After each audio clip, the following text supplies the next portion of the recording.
room, and Jane is probably the person I've known the longest. I didn't say hi. No, when I look at the title, really, I say to myself, Andrea, who are you to be talking about life after life? It's such a big topic. And I realize that the way I approach it when I talk about it is not to try and teach anything. I'm not going to go back and look at the history in Mesopotamia of their burial practices. No. I'm going to talk about my experience, because that's really all I can offer you. And when I think about the aggregate of the last 30 years and all the different experiences I've had, I realize, who am I not to talk about it? I am pushed now. I have to do this. So I'll give you a tiny background on me. Probably most of you haven't read my book and don't know me at all. So I'm a born and bred Montrealer, and in another life, I'm a McGill Professor of Entrepreneurship.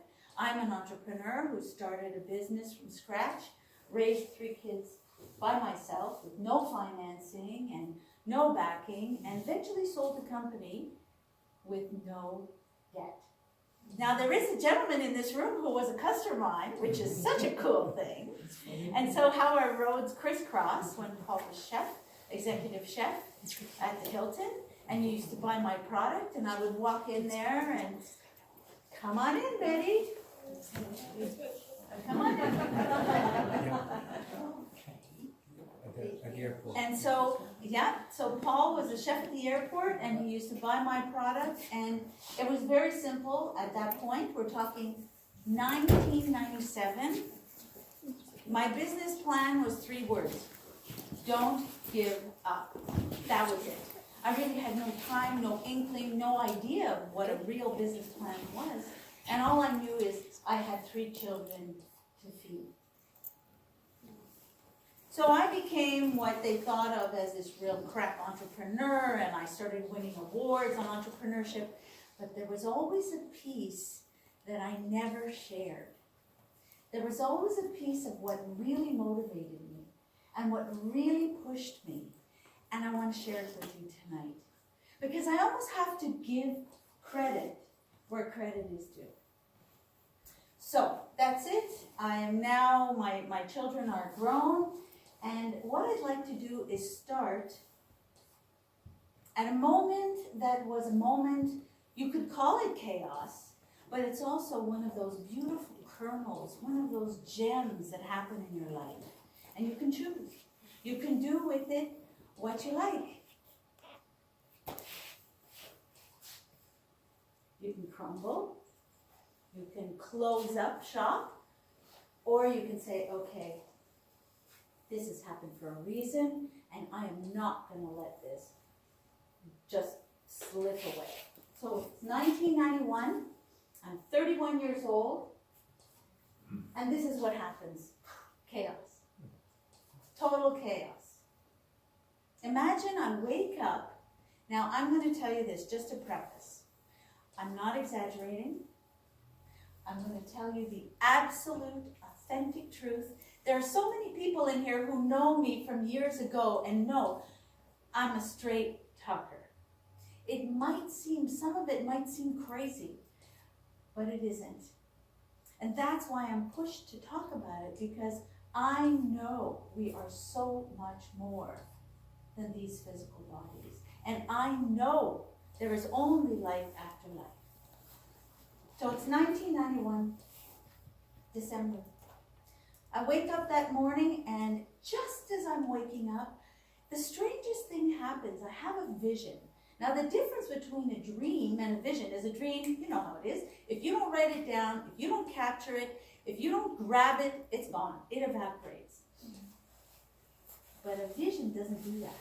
A vision stays with you. You remember the sounds, you remember the words, you remember the whole scene. And I had a vision that my husband and I were walking down a sidewalk. I saw it was stormy.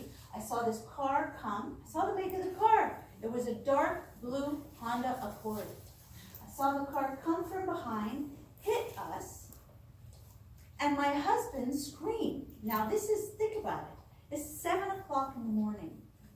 And in this vision, I hear him say, "Oh my God, we've been hit by a car." I promptly forget the vision because that day is a very special day. It happened to be the day that I was attending the funeral of my grandmother. 10 o'clock that night, we are leaving a home. Now, picture this. There's a massive snowstorm. There are a lot of people in this home, and it's Côte St. Catherine Road. If you think about Côte St. Catherine Road, right before Mount Royal, you know, there's those homes up there with all the steps, and there's those really narrow openings of those single car garages. So cars were parked completely the length of Côte St. Catherine Road. And just as we came out of the house and we were walking down the sidewalk, we got hit. And as I flew through the air, the craziest thing is I heard him say the exact words that I had heard that morning. So I'm like, whoa, something or someone is going to a lot of trouble to warn me, to protect me. Hi, Nicole. Come on in. And I relaxed. I knew that whatever I was going to live at that moment, I was supposed to live. And then the coolest thing happened. You know, the thing that completely shifts your beliefs? The thing that takes you from thinking this is reality to no, to over here and knowing, oh, wait a minute. All of a sudden, there's chaos because everybody was in this party and in this home. It's all down on the street, and me, I come out of my body and I look down. I'm not as high as the ceiling. I'm maybe about 7-8 feet high. And all of a sudden I'm looking at this something in the middle of Côte St. Catherine Road. And I say, oh, wait a minute. That's me. And I said, no, but that's not me. Because me is here with all my thoughts, all my feelings, all my emotions. Everything was up there. I can't really explain it any better than that. That's what it was. And I'm sure you've heard accounts and read accounts of near-death experiences where people talk about the light and they talk about that love and about being pulled along and moved out of this plane of existence into another one. And I gotta tell you, it's true. It's true. That's exactly what happened. And there I was, pulled out of the scene. It's like, yeah, the scene starts to fade and then you're enveloped. No problem. You're just completely enveloped in light and in love, and I moved along and I just felt no pain and just love. And then there was this being, and the part that I still think about today was that he addressed me by name. And I remember at the time thinking, Andrea, who are you to know who am I that you know my name? Oh my God. I thought it was such a, I thought I was so small, too small for my name to be known. You know my name? And he asked me, he said, what do you want to do? Andrea. I said, ooh, what is it? He said, do you want to stay or do you want to go back? And my children were 1, 3, and 5. Could you imagine? So I said, even if every bone is broken, I must go back. And then he asked me a second time, what do you want to do? And I said, I have to go back. And then I was thrown into this kind of a vortex. All I can explain to you is it's like a whirlpool going down like this. And I remember, you are in sort of an etheric body. You're not in your physical body, but I still was in something that had arms and legs. Because I remember putting my arms out and putting my legs out and going, oh my God. And I knew that I had to hang on. And hang on I did. And I slammed back into my body and I woke up. And I was worried at the beginning that I might forget the details. Man, I don't want to forget a thing. But that was 1991. And I remember it like it happened 5 minutes ago.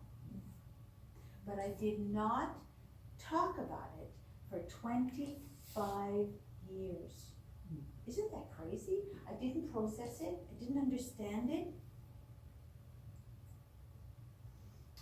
But things changed after it. This is what changed. One of the things that changed. So that's my grandmother Emily. And very soon after this accident and this near-death experience, and she had just recently passed, go figure, she starts talking to me. And one day I'm at my parents' house and I'm watering the plants, and she says, Andrea, go in the library, go get that that photograph, and you're going to go and you're going to make a logo, and we're going into business. What? Imagine if you and I were sitting having coffee and you said to me, you know that picture, Andrea? You really should take that picture, go make a logo, and I think you should go into business. And I would say, you're crazy. But because it was my dead grandmother speaking to me, and I had never really heard voices of spirit that clearly before the accident, not at all. So you know what I did? I took the picture and I went and I made a logo. And then I didn't know what to do. I had a logo and I was like, okay, Grandma, what do I do next? And I could just see her, rolling her eyes. I was like, oh God, I gotta do everything. So the next thing you know, this little cat runs in the house, and my son wants to keep the cat, and it's a tiny little thing, and I say, okay, I'm gonna take the cat to the vet, and if the vet checks out this cat, we keep the cat. Guess what happens at the vet? I go to the vet, and I meet a woman, and she says, Andrea, I'm putting on an event for breast cancer, and we need a breakfast item. And I remember I had this cat in a shoebox, and I put the shoebox down, I went out to my car, because I always was making granola, and I was always giving it to all my friends. I gave her a sample. I said, here, take it, try it, and if you want it, I'll make it for your event.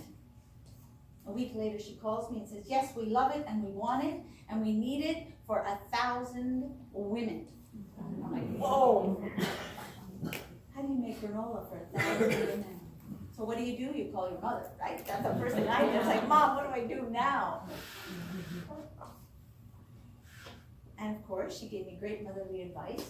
Said, well, why don't you call this caterer and see if you could go in, and et cetera, et cetera. It took me 2 weeks to make the granola for that event. And I did it. And I walked around the room of this is exactly how I started, Paul. Like, this is exactly, like, if you see John Cordeau, he will tell you, she is telling you the honest truth. Because I walked around that room that day at the Queenie, there were 1,100 young girls eating granola. And they were all asking me, where do we buy it? I'm like, I can't buy it. I don't know, I can't buy it anywhere. Took me 2 weeks, and I screwed up the courage, and I called the chef. And he says, you know, Andrea, he says, I am never there for breakfast. But he said, that morning I was there, and I'm the one who put the granola in the bowls, and I hated it, and come see me tomorrow morning at 6 a.m. That's exactly what happened. Could you imagine the logistics of a 6 a.m. appointment with 3 little kids at home? I mean, just that. Just that. It was October 1997, and I walked into an executive kitchen. I'd never met a chef. I'd never been in a kitchen. I didn't even have a business card. I walked in there with my little things, and he's like, you know, you have something. This is what people want. This is what they need. They want a Quebec experience. They want a artisanal experience. They want something that's healthy. This is how it's going. And guess what? He didn't ask me for a business card. I didn't offer one. He booked an order, and there you go. And that's how I started. And about 3 months later, he said, you know, I'm meeting with all the chefs, Montebello, Chateau Laurier, all of they were CP hotels, yeah, Chateau Frontenac. And then he said, how about you give me some samples, and I take it to them. I'm like, oh my God, that's amazing. And that's how I started my business. And every Friday afternoon, after the staff would go, I would walk around and I'd say, okay, Grandma, come on, take me through here. And she would talk to me. And she would say, you messed up here. That appointment, you shouldn't have done that. You went to see this guy, that wasn't wrong. This, oh, you did that well. And she was my biggest critic. And I could hear her as clearly as I could hear all of you now. And that's the truth about how I started Grandma Emily's Granola. Because really, I mean, think about it. I had 3 little kids and I sold my car to buy an oven. Like, who does that? Jane, you remember my grandmother? Yes, of course. Yeah. Yes. You totally remember my grandmother. She was a health before her time. She was, that's right. Juicing vegetables And she was making flaxseed tea, and she was sprouting on her windowsill, and she was eating 3 almonds a day, and she was making granola, and she always wanted to be a businesswoman. And it was as if now she had the chance to do it. For you. Yeah. So she stayed with me, actually. I felt her with me for about 7 years. And then one day, I had a small operation. I woke up, and she was gone. I just felt it. And oh, did I cry. Oh, did I cry. That was tough. It's like, what am I going to do now? You know. So this was the evolution of the company. And I started out, number 1 was the first logo that we made based off that picture, and then there was 2, and then there was 3, and then there was 4, because the product line grew.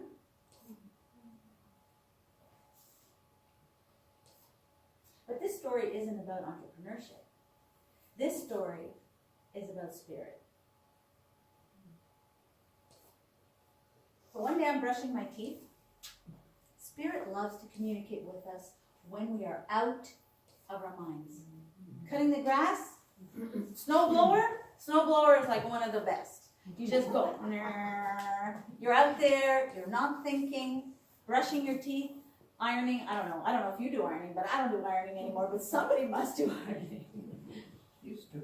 Used to, yeah, we all used to.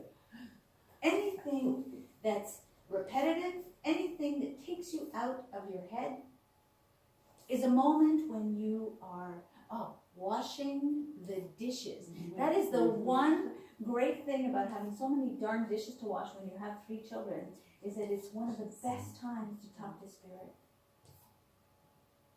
So I'm brushing my teeth and I hear, tell them I'm fat and happy. Tell them I'm fat and happy. And it just keeps going in my head. And it repeats itself like 15 times. I put the toothbrush down, I'm like, who is this? And then he says, clear as day, Andrea, it's Gabriel Rossi. He had passed 2 weeks before. And that was back around 2006.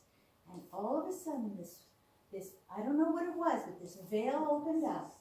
And all of these wonderful beings who were on the other side started to talk to me.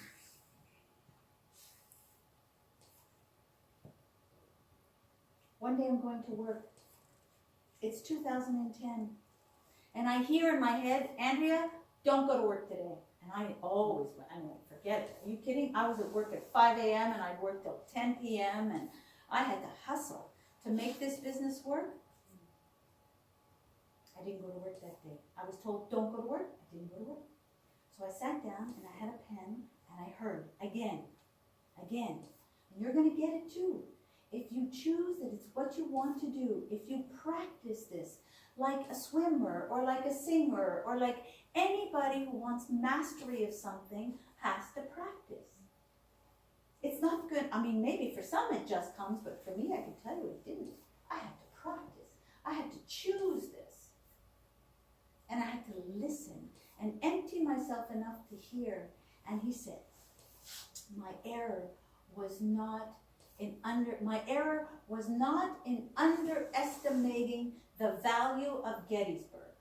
My error was not in underestimating the value of Gettysburg. And on and on and on this went. Now, what does Gettysburg tell you? To me, Gettysburg is only one person, Abraham Lincoln. I sat down and over 2 days, I wrote the most amazing, I don't know what it was, the most amazing treatise about politics and life and freedom.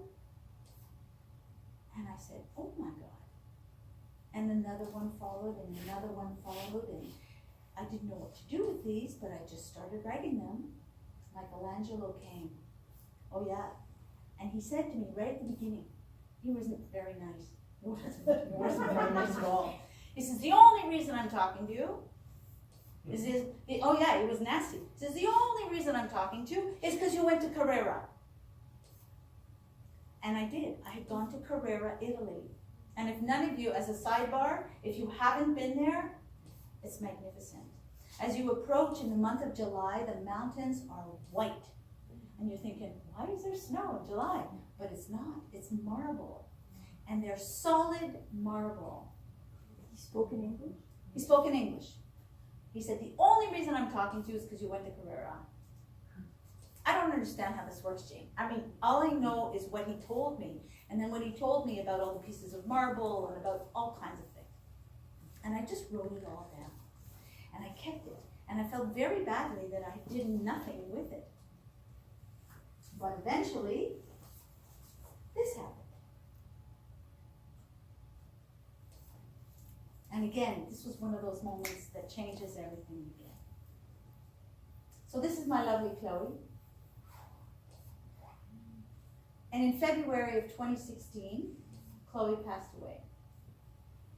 Now she had been sick, and I had tried to talk to Chloe about death. I had no more fear of death, having had a near-death experience. And many experiences talking to spirit from the other side. But Chloe didn't want anything to do with it. She didn't want to know a thing.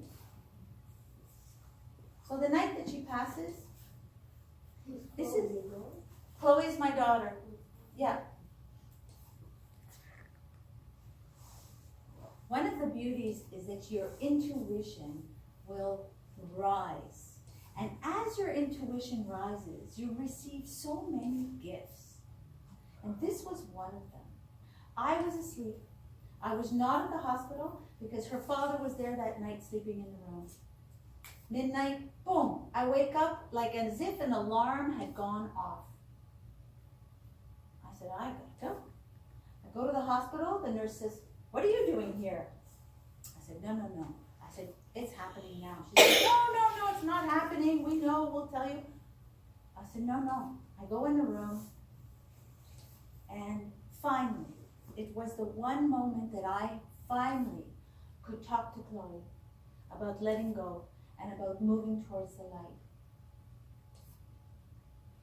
And I left the room. I left the room because I felt she didn't want me to be in the room. And it's a very difficult thing to see somebody who is trying to actually make that transition. And it's very hard to watch. For me to watch Chloe was really tough. So I left the room and I went on the 6th floor at the Jewish in those blue chairs, François. And I fell asleep in one of those blue chairs, and it was February, and I had my coat and my purse and my boots, and I fell asleep until about 2:30 in the morning, bang. I was hit. I was hit by like a tsunami of joy.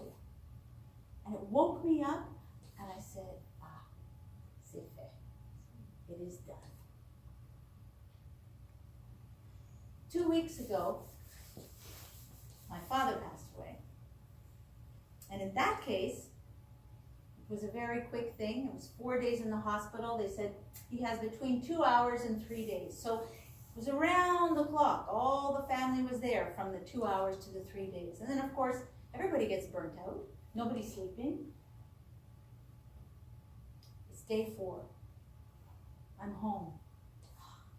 I gotta go. I get dressed. I go to the hospital. He's alone. And in my head, I hear him talking to me. Now, he is in a coma. So they think he's not talking and he's not hearing. He's hearing. Trust me, in a coma. And he says, Andrea, he says, now I can go. because he couldn't go before my mother was there. My mother was there. He couldn't detach with her there. And with him, I stayed. I stayed. And it was incredible. It is a great blessing to be able to escort someone out of their bodies, out towards the light. And from everything I have seen, and I will tell you some other things that have happened, it is such a beautiful place. It is such an amazing thing. And there is no pain. And there is such beauty. In fact, such beauty, it's almost like a best kept secret, because if we knew how amazing it was, we'd all be in a rush to go. Because this is the tough place. This is the master class. Yeah. And we really are here to learn and to experience and to grow. We're not supposed to cut it short. We're not supposed to cut it short. But this business of judgment and hell and all this, these are all constructs. These are all creations of structures and power and religions, and it's not that at all. No, nobody is going to judge us. Only we are going to see our lives. And this is one of the big reasons why I want to do this, is to say, guys, settle it now. Get it organized now. Because you know what? The number one thing that happens when they come back from the other side and they talk to me, you know what they say? They have regret. Mm-hmm. They want to say, I'm sorry. And I'm like, Dad, why did you do that before? Why did you wait till now? So imagine if we could settle it all now, if we could atone and we could forgive. So I'm with my father, and it is 11:40 on February 7th, and he's out of his body, and I feel him, and he comes right beside me, and he's amazed. He said, "You can hear me?" I'm like, well, yeah, I've been trying to tell you this for like 30 years. You think he would read my book? No way.